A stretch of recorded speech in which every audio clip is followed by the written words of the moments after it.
dat ging niet helemaal goed, hè? En daarmee is de tentoonstelling met de naam Waterwonderlab Iepenen. Ben kun je proefjes doen en krijg de eerste lessen in wettertechnologie.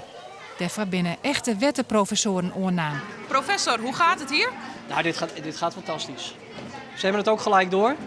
Wat het antwoord moet zijn, ja, dat is jammer voor mij. Want dan zeg ik van nou, nee, het is echt die andere. En dan geloven ze dat niet. Dus ja, daar zit ik dan weer mee. Lukt het een beetje met de proef? Nee, lukt niet heel erg. Alleen, hij drukt meestal naar beneden toe. Want wat moet je doen? Hij moet in de bovenste blijven.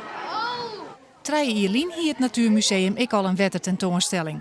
Deze luts doet duizenden bezoekers naar Ljouwert. En dat smaakt het vanzelfs naar meer. Nou, je zag hoe goed dat werkte, hoe geïnteresseerd het bezoek was, hoeveel die proefjes deden met de mensen. Het was aan de ene kant spelen en aan de andere kant leren. Nou, en dat heeft mij op de gedachte gebracht, hier moeten we meer mee doen. We hebben dat instituut hier in de stad, Wetsus, dat is een topinstituut.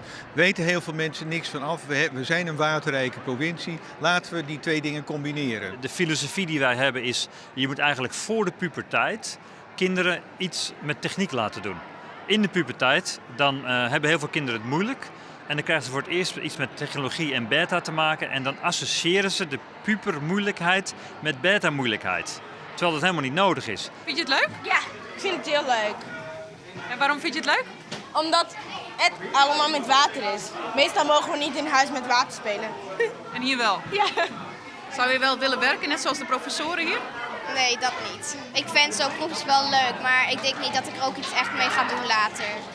Wetsus en het Natuurmuseum zetten komend kwalier ecutein met een museum universiteit. Ben dit interesse hebben in wettertechnologie, kun je cursussen volgen en nog meer leren over alles wat met wetter te krijgen had.